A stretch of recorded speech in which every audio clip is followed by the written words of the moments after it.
Leith connects, and she does have supporters, and will be represented by attorney Tommy Thomas. Thank you. One moment as all parties connect. Ms. Brown Hennerhan, I do have a statement that I need to read into the record, please. Yes, ma'am. Thank you. I have received this correspondence.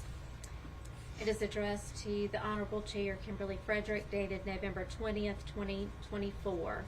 Please be advised that I will recuse myself in the parole hearing of Susan Smith, number 221487. I was acting warden at Camille Graham Correctional Center in 1999, where inmate Smith was housed, and subsequently transferred to Leith Correctional Institution. I have determined that it is appropriate to recuse to eliminate any appearance of affecting her opportunity for parole. Respectfully, Geraldine P. Muro. Thank you, Mrs. Muro. This is accepted. If you would please exit the room. Thank you.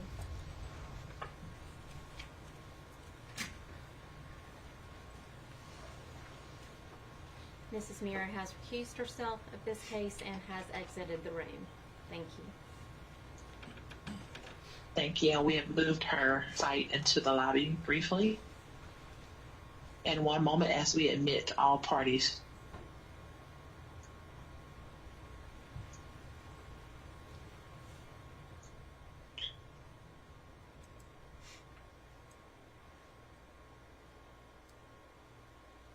There at Leith, ma'am, confirming you are Miss Susan Smith. Yes, ma'am. Thank you. And attorney Tommy Thomas, are you able to hear us? Yes, ma'am, I am. Thank you. And there at the support site, confirm you are here in support of Miss Susan Smith. They're asking, can you hear? Yes, we can hear. And you're here in support of Miss Smith? Yes, ma'am. Thank you all for joining. You are before the board. Please await for the chairman to address you. Good morning, Ms. Smith. Good morning, Mr. Thomas, and good morning to the folks at Watkins. Thank you all for being here with us today. We hope everyone is doing well. Ms. Smith, I want you to know that we have received the packet of information that Mr. Thomas's office provided to us on your behalf, and we have reviewed that packet. So thank you for submitting that in advance of this hearing today. Mr. Thomas, are you going to begin, or is your client going to begin? Yes, ma'am, I'll be glad to begin. Yes, sir. Members of the board, good morning. This is Susan Smith's parole hearing. This has probably been one of the most difficult cases that I have had to put together for a parole presentation. Just lots of different factors to consider. She's been convicted of murder, of course. She has served 30 years, and she was 23 at the time that this incident occurred. She was sentenced to life with the eligibility of parole, so that's why she is here today. I'm not really going to speak much about the crime. There are some things that I want to cover, and that's not out of disrespect. We were very concerned about that. Today is Susan's parole hearing, and so today is going to be about Susan, and I want to make sure that the things that are important not only to her but to this hearing and this board are presented, and I want to thank you in advance for your time to listen to everything. This story is really a mental health story. Some of this stuff, I've known Susan for a couple of years, and we've been working on this case. One of the things when I first met her was, of course, trying to kind of figure out some rhyme or reason as to, how these things have happened, and was able to find and have someone come to see her on a routine basis for counseling, and also to try to help her, through the daily things with Department of Corrections. As a result, that's kind of what I came to the conclusion was it is a mental health story. It's about the dangers of untreated mental health. It is about the lack of insight, the lack of diagnosis into mental health, and it's about stigmas, old stigmas. Of course, I'm 68 years old. I remember those. Hopefully, they're not as bad today. Susan was hospitalized as a young teen for a short period of time for mental health treatment. And not to disparage anybody, but her mom was telling folks that she was in the hospital because she had a strep infection. So those were things that we didn't talk about. Those were things that were pushed under the rug, so to speak, because they were embarrassing. They showed weakness. I don't know what they showed, but they showed up and culminated in Susan as a result of a day that all of this came together and produced some horrendous results. So I think it's important to Susan, if anything comes out of this hearing, it's that people understand there's nothing to be ashamed of. There's nothing and no reason not to reach out and seek treatment. And there is certainly no stigma that should be involved in trying to better yourself and help yourself for yourself and for others, members of the family and everyone. Susan, moving on, Susan is a high school graduate. She has some college with USC Union. She has attended International Christian College, and she's worked on an associate's degree. She's still actually working on that in Christian counseling. She has no prior record that I'm aware of. If paroled, she would be living with her brother, Scotty Vaughn. Scotty is here today and very briefly wanted to address the board. The job for her, she has served 30 years, so she's been in Department of Corrections for a long time, would be through vocational rehab. The PEP program is probation and parole, would know it. And we have made arrangements for aftercare with a licensed mental health professional. You have that information in the packet that's been provided to you. Some of the programs, I took the time to look at everything, to look at the programs that she's been involved in, and I'm not going to speak about all of those because you have those in the packet. The ones that I think are important and relevant today is the self-harmers group. She has attempted to commit suicide on several different occasions within the Department of Corrections. 7 Habits, Beyond Abuse, Jumpstart, which she is a great fan of. She does not have a drug or alcohol addiction, thank goodness. She has been active on Endovo and the Cipher Works programs, Loss and Grief, healing seminars, women's empowerment, anger management, self-esteem, and domestic violence workshops. I normally, and I've presented a number of parole hearings, I first started with this thinking that it had to be different than normally what I would do as far as a presentation. And I came to the conclusion maybe this week, and it doesn't. I think it is, and I will stick with what I would normally do as far as the structure of my presentation. What I always begin with the board is contributing factors because I believe that's important. We need to know what was going on, why it was going on, for the board to be able to make a informed decision about her parole expectations and her parole eligibility and what kind of candidate she is for parole. One of the things that has jumped out at me, and I saw this last night in the media, and I know that Susan wants to speak, and because she feels like it's important to get the truth out there, is this is not about the love for another man. I saw it on local TV about how this was all about another man and him not wanting children. From what I have been able to determine, that is just not true. I have spoken with David Bruck, who was a defense attorney on a number of different occasions. David has been a great source of information in regards to Susan.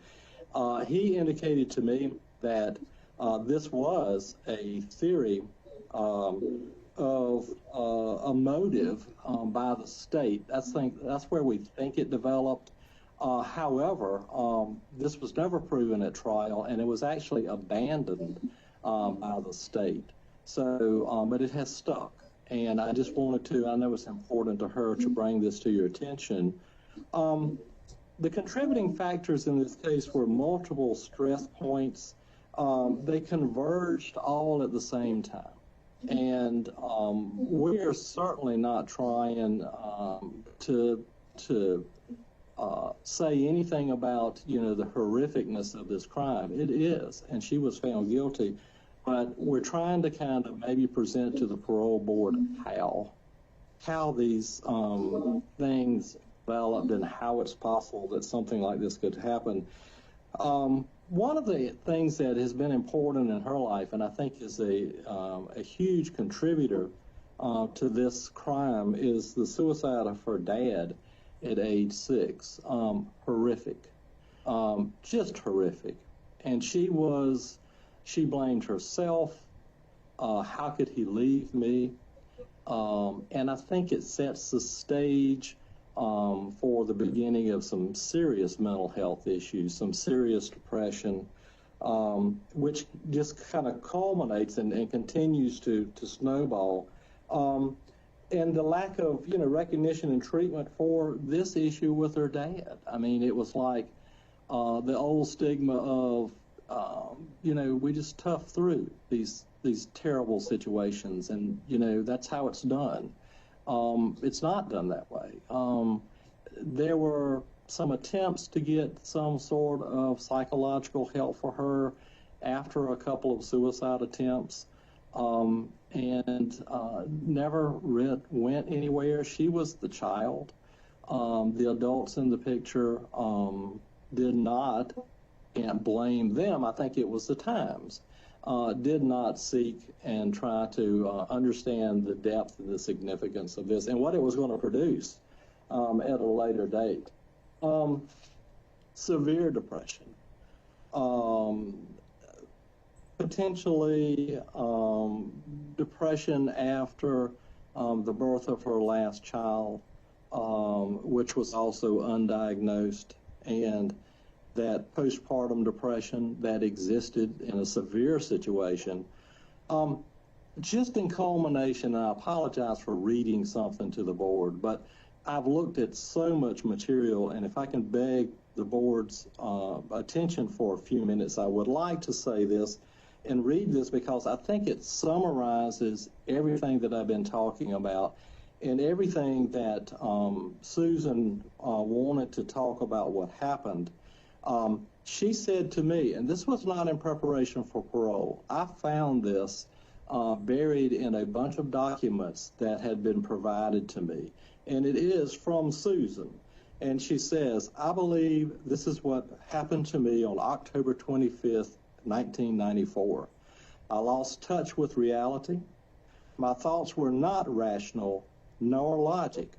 I don't think I understood that if I allowed this car to go into the lake, that I would never see my children again. The finality of it was not real to me because my thoughts were so screwed up at the time. My mind, I thought, was doing what was best for them. I knew Jesus would take better care of them than I could. It was truly a moment of insanity. There are no easy explanations and not much understanding. How can you make sense of something that is senseless? And I think that shows the remorse that she's had. She's lived with this for forever since this thing. When I first met her and I would go and see her, remorse is difficult. That's something with the parole hearings that I've presented for years, is to how do you demonstrate remorse? People do it in different manners, and I always look for that. I always ask my clients, and look for the remorse. I could see the pain on her face. It was so difficult. Talking about things were extremely difficult, and not because she didn't want to talk about them. It's just because it was so hard to talk about them. So I think that she is truly remorseful for what happened. And I think she would do anything in the world to bring these children back. But moving on to the next consideration in this presentation is really changes. What changes has she made in herself in prison? One of the things I think is important is that she has no prior history. Nothing that would lead up to believe that someone would be capable of a crime of this nature, which I think is also indicative of what their risk is if the board was inclined to allow her to participate on parole. I don't think that was as a risk, and I think that's what our counselor, who had seen her on a regular basis for a number of years, also indicated that it was very low risk. She's been IRC chairman within the institution. That means something. You're voted on by your peers, and it is an honor to be in that position. She has been a math tutor in education. She's helped numerous inmates obtain their GED. She's been in the character arts program, prison fellowship, which is, I think, is extremely important to her. She's much stronger in her faith than she has ever been. And that is a comfort for her.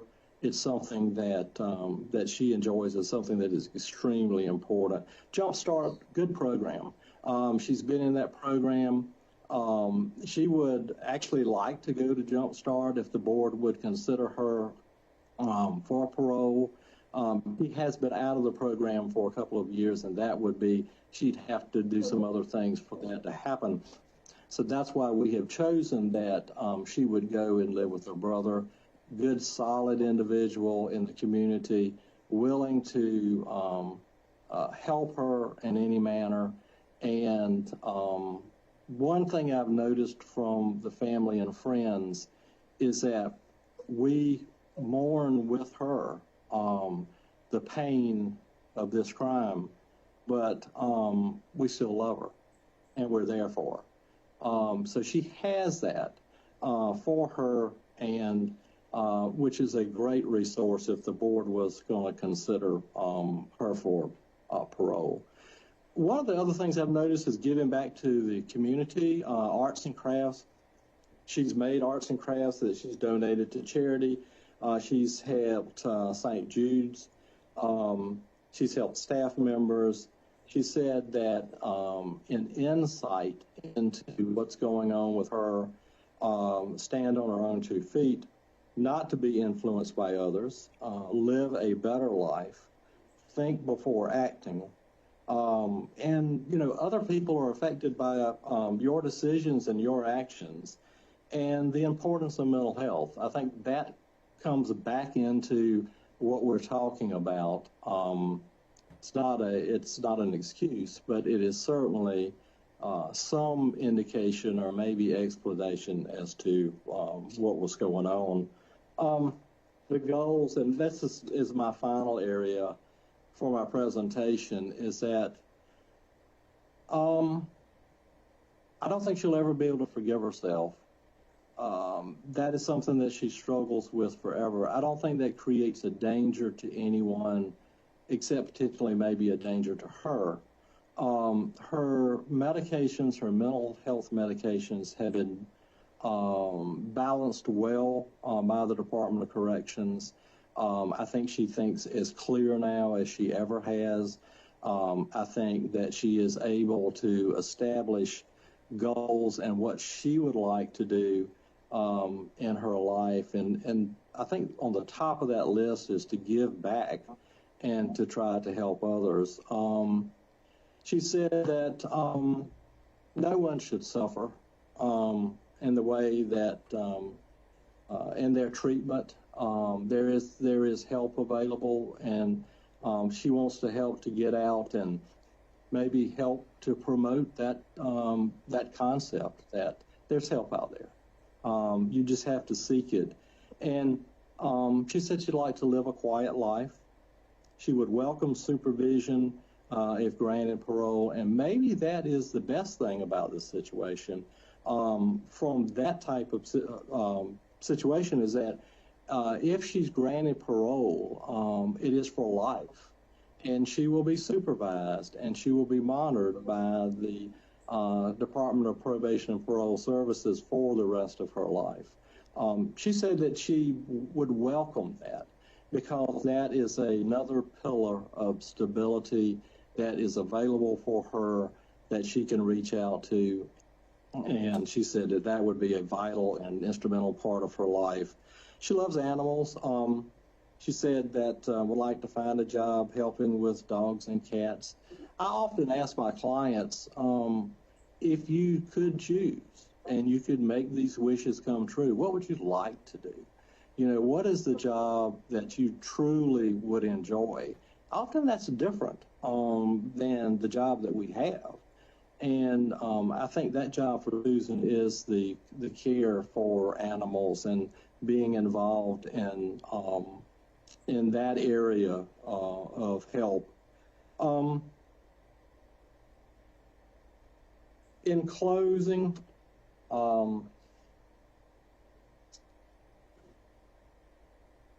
I think that she has indicated to me that her desire is to make her life mean something, something other than the things that she has done, to make a positive impact in her life. I talked to somebody, I've spoken to a number of people, and I've spoken to one person that told me, they were at the trial, and they said that their impression of Susan was that she was living to die. I didn't really understand that. I think the more that I have been talking to her and preparing this case, that maybe I do. I think that has been Susan's life, is living to die for the things that she has done. And I think that what she's asking today is to ask the board to consider a parole for her, so maybe she can make something positive out of a horrific situation. I want to thank you for your time. I know I've taken a lot of time today. I would just ask if you would please consider her for release. Thank you, Mr. Thomas, and we appreciate all Yes, your ma'am. comments. Thank you. And again, thank you for the very detailed packet that you presented. Ms. Smith, Yes, ma'am. what would you like to tell us today?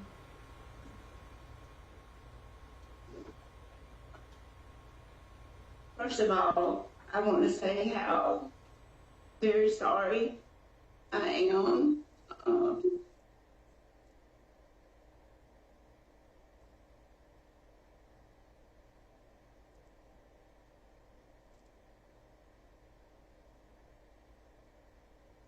It's okay, Susan. Just talk with us.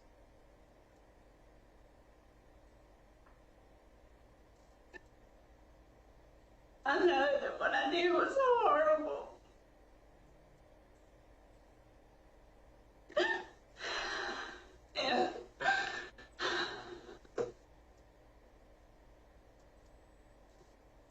And I would give anything if I could go back and change it. And I love Michael and Alice with all my heart.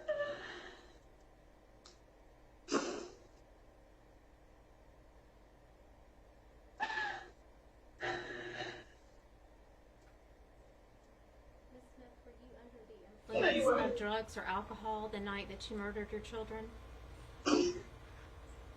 No, ma'am, I was not. Your attorney talked about working with mental health. Is that helpful to you? Ma'am, Mr. Thomas, I hear you. Mr. Thomas talked about the fact that you were working with mental health, and my question is that helpful to you? Yes, ma'am. that something that you would be willing to continue with on the outside if you were granted parole? Yes, ma'am. Ms. Smith, your crime took a lot of resources from the law enforcement community. What, if anything, would you say to the folks who worked so hard to find your children if you had the opportunity to speak to them today? That I'm sorry that I put them through that. I really, really am. And I'm especially sorry to the drivers that I had to find them. I wish I could take that back. I really do. I didn't lie to get away with it. I really didn't. I was just scared. I didn't know how I could tell the people that loved them that they would never see them again. I didn't know how I could tell David he couldn't see his son again. And I'm sorry. I don't know. I know that's not enough. I know it's not, but I don't know. I know those just sound like words, but they come from my heart. They really do. Right. One of the things that we review is your institutional record, and you've had some infractions throughout the years, some involving the use of some narcotics. Do you have any issues with drugs or alcohol at this point? I don't. No, ma'am, I don't. And you had a recent disciplinary infraction just a few months ago. So why should this board think that if we grant you parole that you're going to go out and follow the rules and the laws of society if you do not follow the rules within the institution? Well, this last infraction, I trusted the wrong person. This lady contacted me, and I trusted her. I thought she was going to do a documentary on mental health, and I really am not guilty of what they charged me with, and I have filed an appeal on that charge. And as far as your question, I've never been in trouble before, and the things that I have been found guilty of in here have been just stupidity. I know I made a lot of mistakes in here, and I have learned from them. And before this last infraction, it had been 10 years. Because I grew up and I knew that I needed to stop making dumb decisions, and I did. I knew it was time to grow up and do the right thing. I just made a lot of dumb choices and mistakes in here. So I know I've learned from those mistakes. What do you feel is the most And I'm not important gonna do thing that that. you've learned while you've been incarcerated? Ma'am, What do you think is the most important thing that you have learned while you have been incarcerated?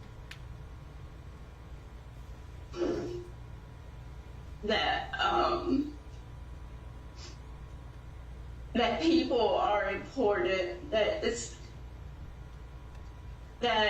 forgiveness and love, that family is important, and that decisions we make not just affect us, they affect the people that we love. And not to take things or people for granted. All right. Is there anything else that you would like to tell us today that wasn't in your packet or that has not already been said? I would just like to say that I am a Christian, and God is a big part of my life, and I know He has forgiven me, and it is by His grace and mercy and I have a lot of faith, and I live by that every day. And I just ask that you show that same kind of mercy as well. And I guess, yeah, that's it. Thank you. Are there any other questions Okay, thank from you. the board? Folks at Watkins, I need each of you to please state your name for the record and your relationship to Miss Smith. Ma'am, can we begin with you, please?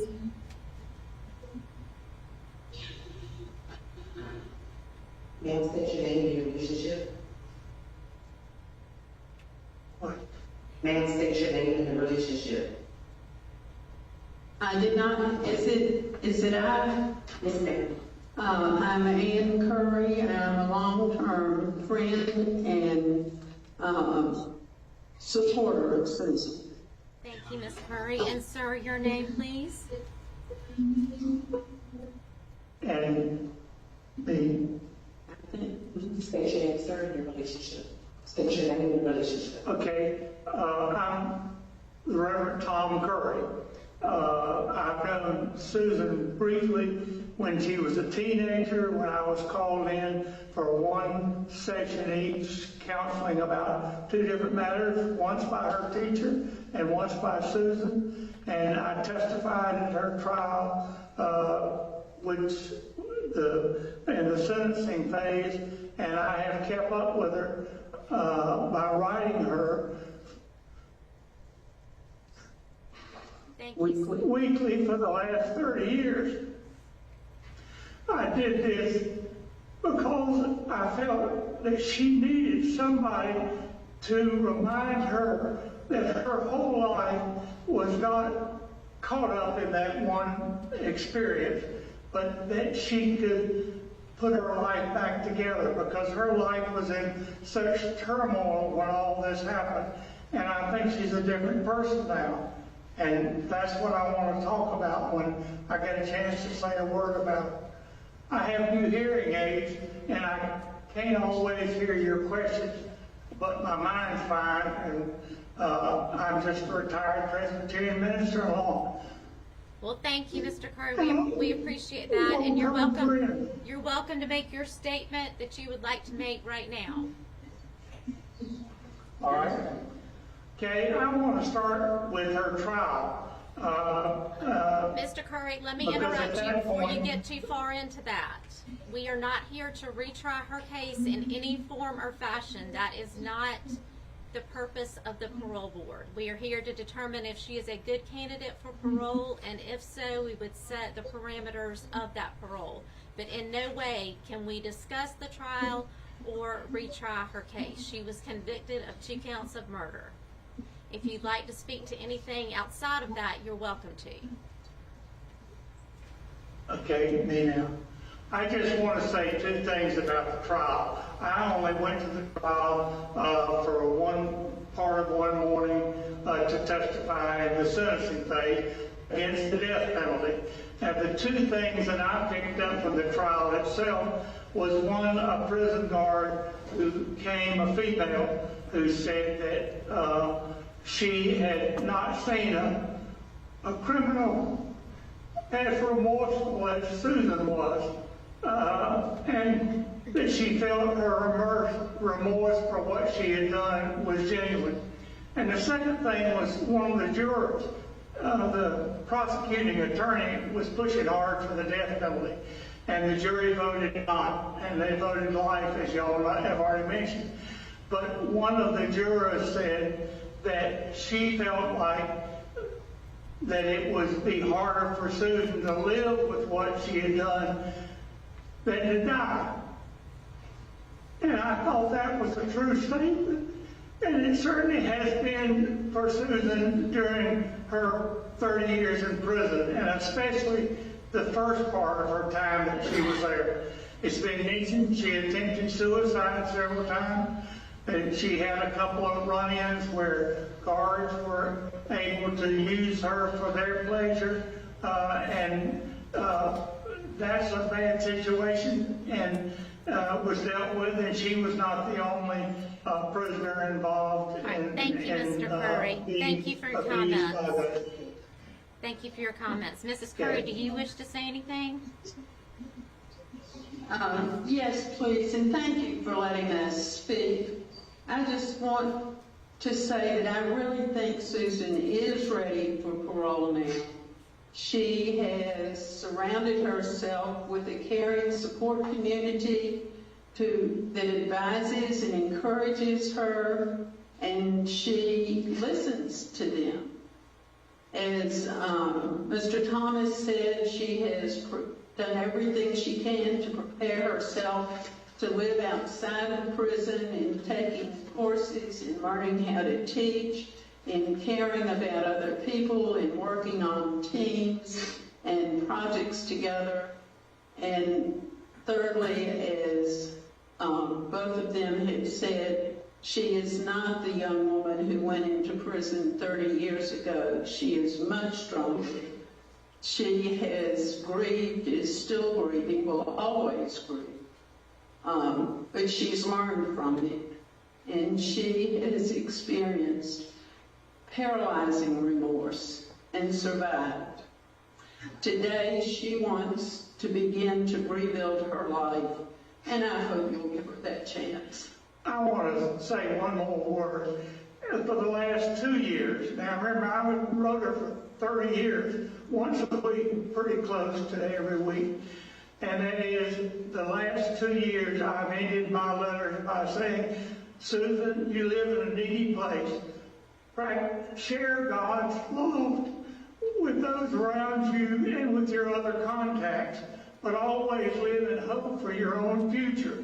There is a time when you will live on your own again past prison. And that's what I hope y'all will give her the chance to do at this time. She is a very different person from what she was 30 years ago. And I've probably been in contact with her talking about spiritual things, but also just trying to enlarge her life by telling her about what's going on in the world around her and in the Curry family. She's the same age as one of my children. All right. Thank you, Mr. Curry. We appreciate all of your comments, sir. We appreciate all of your comments and all of the information. Mr. Thomas, anything in closing, sir? No, ma'am. Nothing further than I really would ask the board to take the time to consider Susan's request for parole. I do believe that if we look at insight into things that we've done, and as far as things that we need to do to get out of the Department of Corrections and to try to make our life worthwhile or mean something, I think Susan is at that point. And I just again want to thank you for listening today, and hope you would consider our presentation. Thank you, Mr. Thomas. Thank you, Ms. Smith, and thank you, Yes, Mr. and ma'am. Mrs. Curry. We certainly appreciate all of you joining us today. If you all will please exit the rooms, we will have an answer for you later today. Thank you for joining us. Thank you. One moment as the room clears.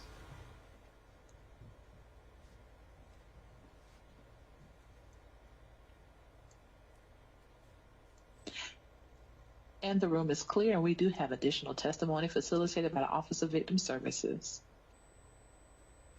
Please wait as all victims join from central office.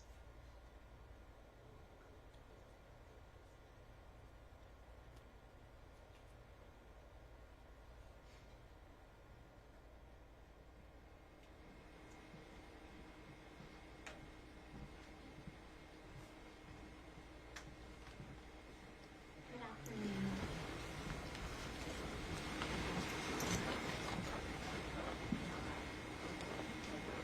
You all come on in.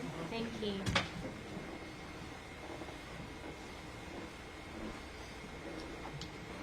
Can you move just a little further around so we can get everyone in? Thank you so much.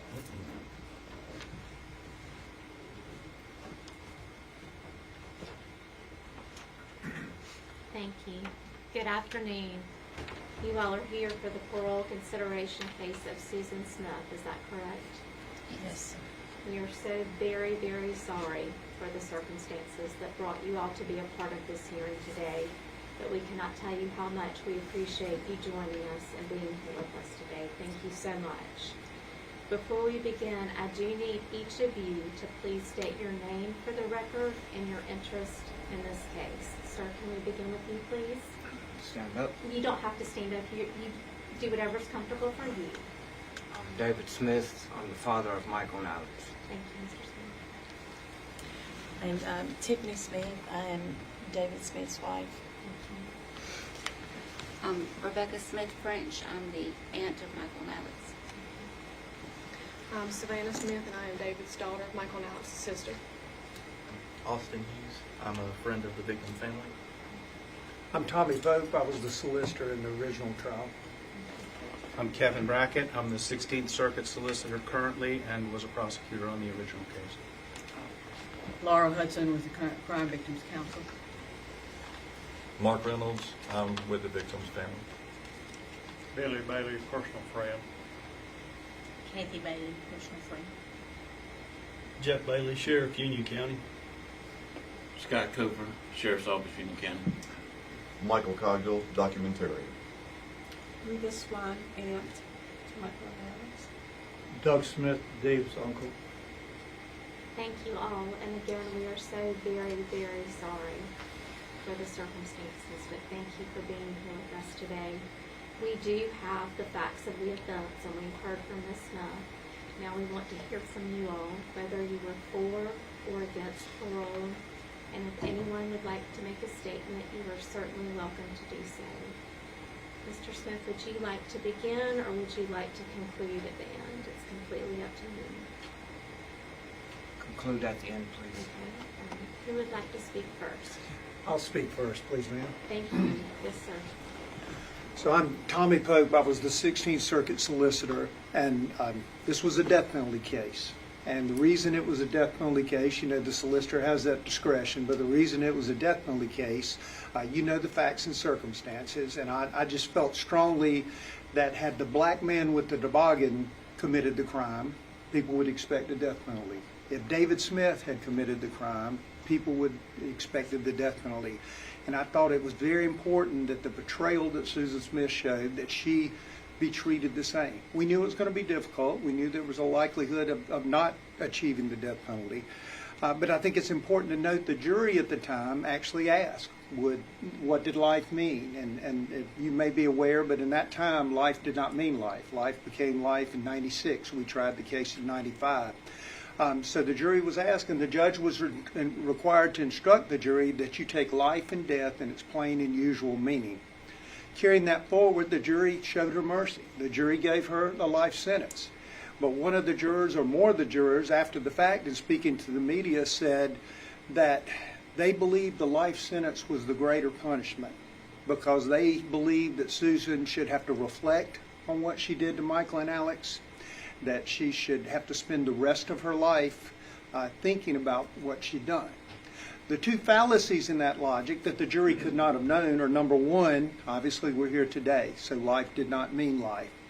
Number two, and you have it before you, Susan's conduct from the day she rolled the kids in the lake. The defense claimed a botched suicide, but she was able to save herself. She was able to blame a black guy. She wasn't wet. She wasn't injured when she runs to the house and concocts this story.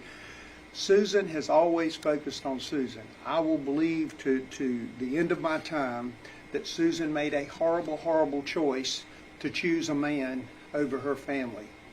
I said the boys were in the car, her wedding gown was in the car, her wedding album was in the car. She thought in a nice package she could roll that away. If she could have put David in the car, he would have been there too. In a nice package, she could roll that away and start this new life with this other man. And she led everyone on, including David, for 9 horrible days. And so as you look at her conduct in prison, whether it was a relationship with guards, the social media, the attention, the conduct recently with the publisher, Susan, you know, she's got people outside, I'm sure you've heard from them, that want to take care of her. Susan has always focused on what's best for Susan. And so the evidence that you have before you, I think, tells clearly that she has not focused on Michael and Alex. She only has and continues to focus on herself. And so on behalf of this family, on behalf of justice and the justice for this case, it's not about her behavior or what she would do when getting out, but I know one of your criteria is the nature of the crime and whether the punishment is there. And I would submit for the crime she committed, the action she committed, that punishment has not been achieved yet. And so I would ask you to deny parole. Now, thank you for your time. Thank you, Solicitor Would anyone else like to speak? Yes. Yes, sir. Madam Chairman, Chair Lady, and members of the board, thank you so much for giving me the opportunity to speak here today. I was on the prosecution team that handled the prosecution along with Solicitor Pope and Speaker Pope now, who you just heard from. I wanted to bring to you a couple of vignettes from the case to help bring this alive for you. In the course of preparing for today, I've gone back over the case. I've reviewed the file. I've pulled some of the evidence out, which is in a closet just off my office. Evidence like the note that was written to Susan Smith by her boyfriend, the man she was cheating on her husband with, who told her in the note that he could not be with her anymore because he didn't want children, and that they had no long-term future because he didn't want children. And then 1 week later, she's rolling her car down the ramp at John D. Long Lake with her 2 children strapped into the back. She betrayed her husband when she cheated on him, and she betrayed her children against the laws of nature when she should have been sworn to protect those children. She betrayed them when she left them in the seat and rolled that car down, and she was not trying to commit suicide. She was trying to change her life. She wanted to kill her old life and start anew. She was wearing a sweatshirt that the man who she was cheating with had given to her when she was on TV 2 hours later after claiming that a black man in a toboggan had carjacked her and spirited her 2 children away.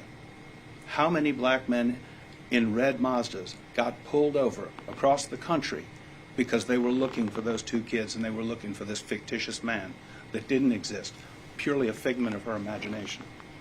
I was on the banks of John D. Long Lake, standing there with about 40 or 45 people, 50 people, as the tow truck from Greer's Wrecker launched its line into the water where divers hooked it up to the car and pulled it out. Total silence as that car emerged from the dark water. Everybody sitting there hoping and praying that maybe it was a different car. Maybe it was a wrong car. Maybe the kids weren't in there. Not a word was said. It was one of the most haunting memories of my life, and it will live with me forever. And that's the last point I want to make.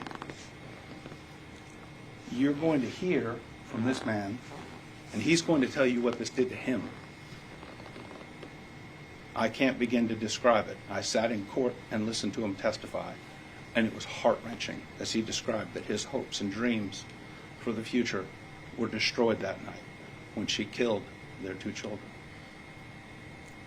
This didn't just traumatize him. It traumatized Union. It traumatized South Carolina. The entire country was in the grips of her lie and her treachery.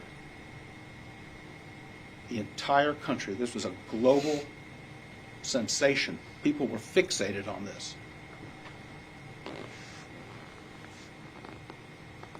They're not the only victims.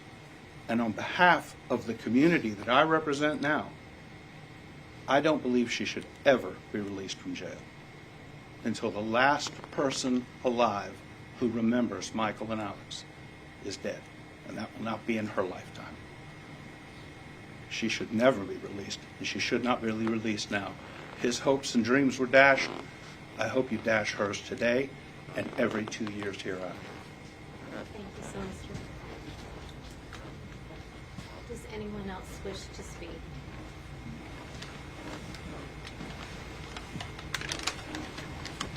Okay.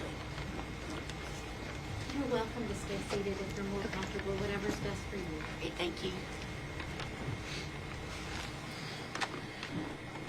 I'm going to read what I wrote. Okay, it's easy, if you don't mind.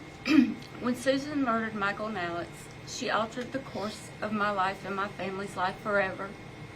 Having grown up with 3 older brothers, Susan was like the sister I never had. I was a teenage mom of just 16, so I looked up to her and even admired her. I thought she was the best mother to the boys, and I strived to be just like her. I would even leave my own daughter with her while I attended night school. Susan betrayed us and took the lives of those boys and then lied about it. For days, when she did this, she destroyed a trust in me that I've never regained. And as a result, I do not develop close relationships with others easily, in particular females. Anxiety and depression have plagued my life for years. I push it away during spring and summer as best possible, but it always creeps back up around Alex's birthday when it rolls around in August, because I know Michael's won't be far behind in October, and then the anniversary of their death on the 25th. Because in my mind, I always refer to this period of time as the sad months. Throughout my career, the majority of any time missed at work is around Michael and Alex's birthdays and the anniversary of their death. I stay in bed and sleep to deal with the depression. It's just easier this way, or at least it seems to be. Something as simple as taking up a new hobby turned into a nightmare for me last year. My boyfriend and I decided to take scuba diving lessons. I geared up with all the equipment, face mask on, oxygen tank on my back, stepped off the side of the pool into 15 feet of water and immediately sank to the bottom from all the weight I was carrying. Normally you'd remember to breathe and begin to ascend as I had studied for all the weeks leading up to that point, but nothing prepared me for dropping into a body of water and the feeling of being weighted down, unable to breathe, and seeing Michael and Alex's face. I immediately panicked, ripping off my face mask, sucking in water, and not being able to come to the surface from all the weight I was carrying. I was drowning, and I knew in that moment that was the closest I'd ever come to knowing what my nephews had endured and how horrific and scared their last moments had to have been. Something as simple as taking up a new hobby was yet one more thing Susan was taken from me. In over 25 years, I have found myself finding comfort going to the cemetery where the boys are buried, beside our older brother. I go there often and I will tidy up their graves, where people have left trinkets or gifts, and I talk to them. I go there when I'm happy. I go there when I'm upset. Rainy days, sunny days, cold days and hot days, it doesn't matter. It brings me peace just being there. But as a result, I'm not able to bring myself to move away from Union County, because now I don't want to leave them. We have missed Michael and Alex's kindergarten graduations, numerous birthdays, birthday parties, summer vacations, Easters, along with annual Easter egg hunts at Meemaw's, Thanksgivings, Christmases, football, soccer, baseball games, proms, high school graduations, possible marriages, and births of their own children. We don't know, because they never had a chance. They never had a chance to live a life of their own. Susan took that from them. She took that from us all. And now she wants a chance to be free after only serving 30 years. No. Life should mean life. I'm respectfully asking you to please deny her request for parole. Thank you. Thank you, Mary.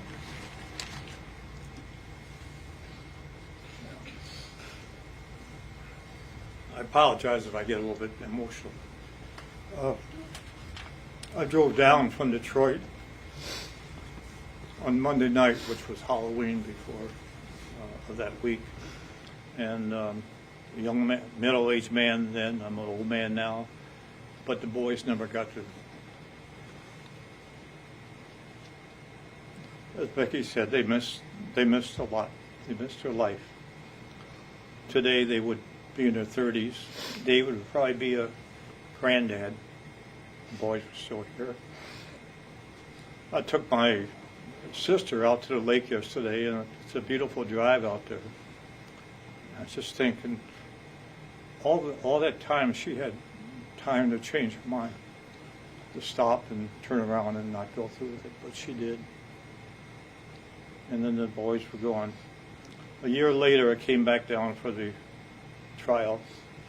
Tommy Pope did a good job. They proved that she was guilty. During the sentencing trial, they came back and recommended life. Tommy had argued for the death penalty. The family was for death penalty. They come back and recommended life. But we said, well, we'll live with it. You know, she'll have to live with it every day for the rest of her life. So we were satisfied with life, but we do not want a parole. We were against any parole for her. And then two other items going back 30 years, the Friday morning after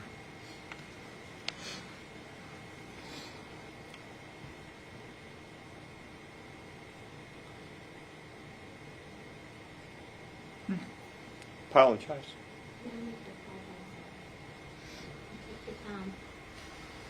But the Friday morning after, David, his dad, my brother's wife, and I, the four of us, were sitting at Holcomb Funeral Home in Union and discussing the funeral arrangements. David asked to see the boys, and Mr. Holcomb had a funny look on his face, and he said, "Mr. Smith, could I see you?"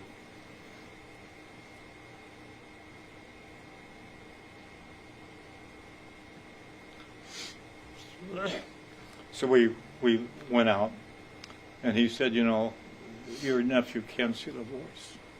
And he told me why. He said, "You know, the boys were in the water for 9 days."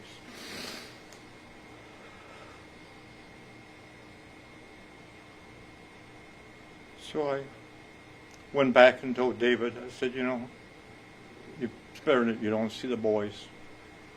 And I think deep down he understood why.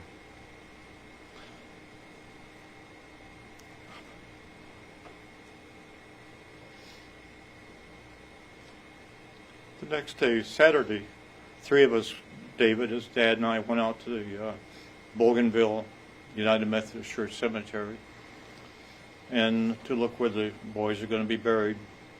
And David's brother, Danny, who had died 3 years earlier, was buried there. David wanted his boys buried next to his brother, their uncle. But the way the cemetery is laid out, there was no room for the boys to be put next to Danny.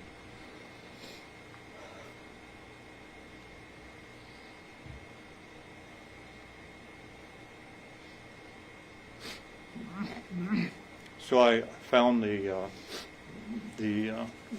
cemetery custodian and asked him if it were possible to move Danny.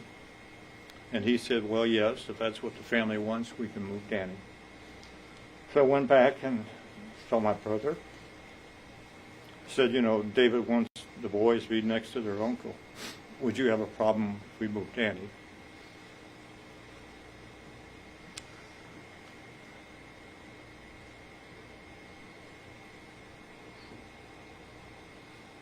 And he said no. So if you go out to the cemetery, you'll find that Danny and the boys are side by side.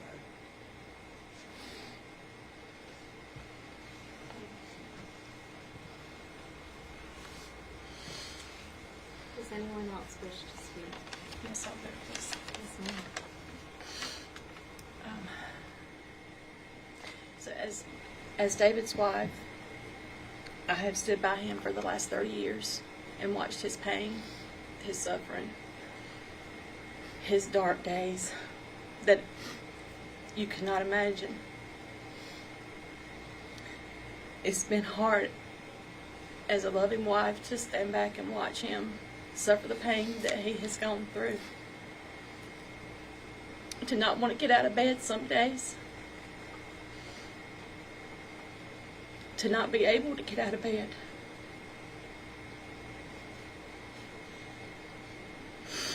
Because the pain was so much for him.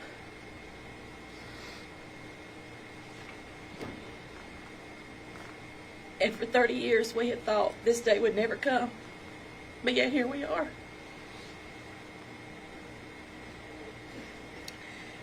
I don't feel that it's time for her to be let out because she took 2 lives.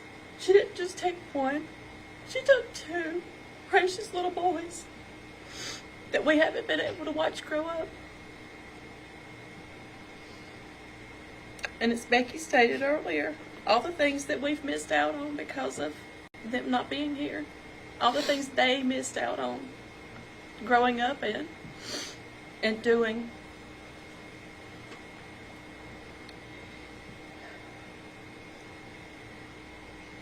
And for her to be in prison for the last 30 years, you would think that she would have thought about what she's done. She would have said, I'm sorry. But she hasn't said, I'm sorry. She hasn't even called him. She hasn't even told him she was sorry. Much less the world. For 9 days, all I can think about is how much she lied and manipulated everybody. The whole world. I watched it and believed her myself. I wanted her to be telling the truth. But to be betrayed by her lies. And that just makes me feel like if she could do that then, whatever she's told you today, I'm sure were probably lies as well. Because she has shown in her last 30 years what she does in prison. She's all about herself. It's all about what she can do to make her life better.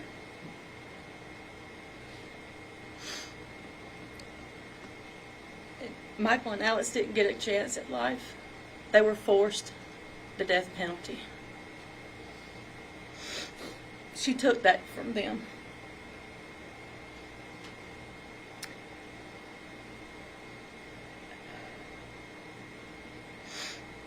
The lives of this family has been forever changed. It caused us to be a little overprotective of our now daughter. A little bit more than we probably should have been. Because we were afraid something might happen to her.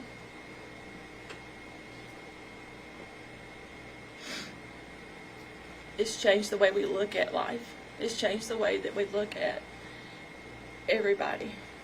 Who can I trust? For a long time, I didn't trust a lot of people.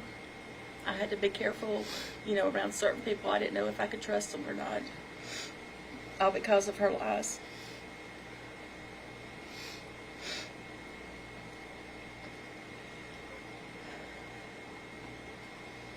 So to help give this family some peace, it would be best if Susan stayed behind bars and stay in prison for the rest of her life. I respectfully ask you to keep her in. Thank you. Thank you, ma'am.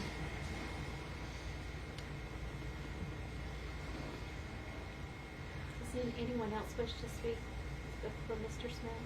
Sheriff, anyone? Yes, ma'am. Forgive me.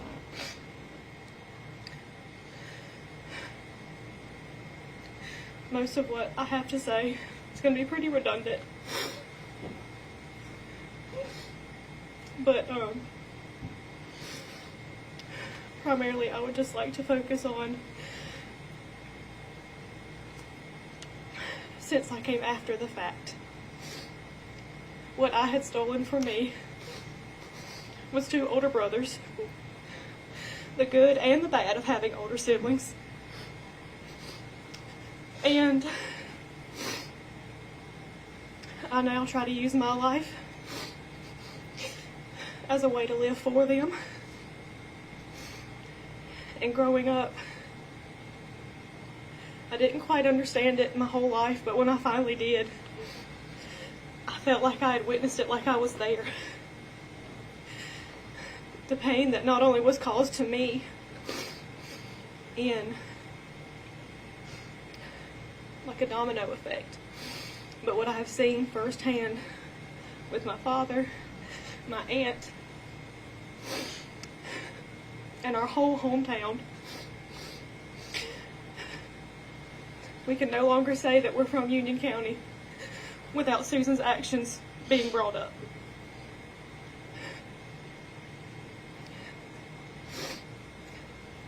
And just for the sake of all of us and our whole community, I ask that you deny her request.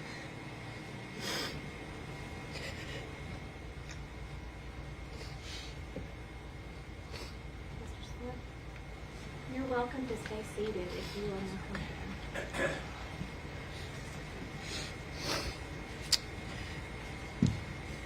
Madam Chairman, members of the committee.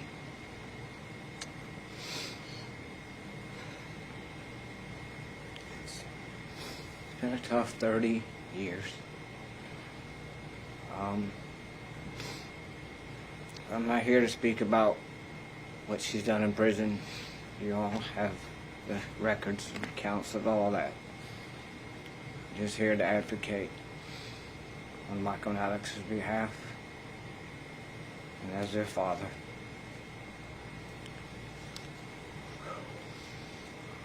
You know, God gives us free choice. And she made free choice that night to end her life. This wasn't a tragic mistake. It wasn't something that she didn't mean to do. She purposely meant to end her life. I never have felt any remorse from her for it. She's never expressed any to me. I never seen it on paper.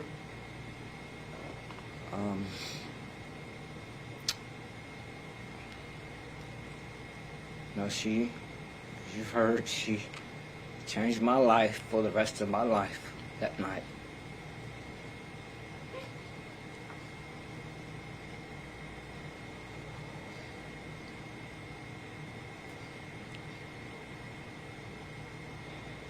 Some for the better, some for the worse, but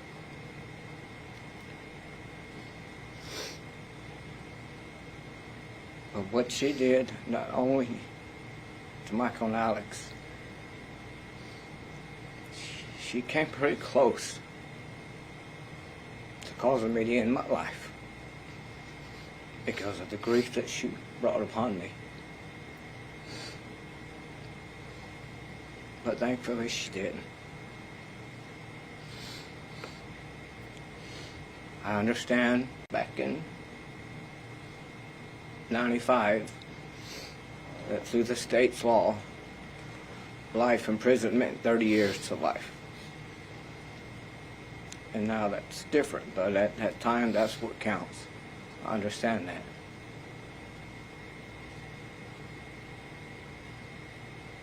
But ultimately, to me, that's only 15 years per child. Her own children. It's just not enough. So I'm asking that you please deny her parole today. And hopefully in the future, but specifically today. Not let her out. I miss them very much. And I love them very much. And I will be here every 2 years going forward to ensure that your death doesn't go in vain. Thank you. Thank you so much, Mr. Smith. Again, please know how very, very sorry this board is to all of you for all the pain that this crime caused you. But we sincerely appreciate you all being here with us today. Thank you very much. And thank you for the reminder with the picture of Alex and Michael. They were beautiful children. So thank you for reminding us of that today. We wish you the very best. And if no one else has anything else that they would like to say, if you all will exit with these ladies over here, we'll have an answer for you shortly. Thank you so much for being here.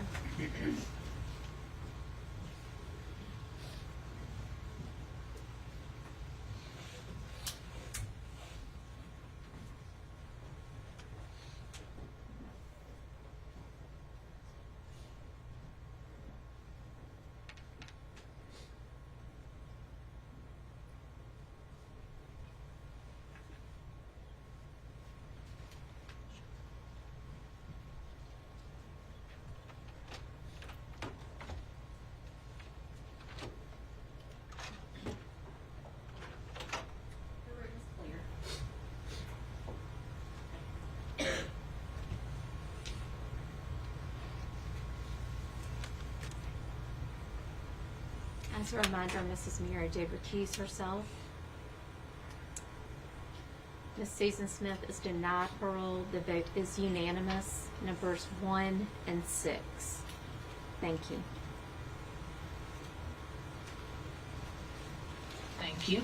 The time now is 12:51 p.m. We will pause our recording.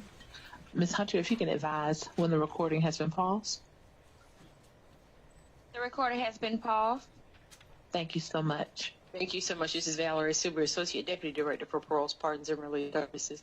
If everyone would just give me a moment to give some instructions. As the room clears from the board, I would like for media to pay attention. You are given the next 15 minutes for bathroom break. Please use the restroom.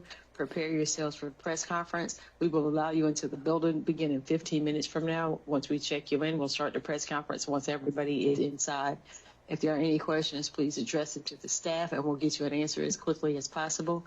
Again, there is 15 minutes between the time we're ending this and beginning entrance back into the building. Anybody who is in the building who needs to leave and get their cameras or phones are allowed to do so during that 15-minute period and then check back in at the front door. Thank you all so much, and the board will be at recess for lunch.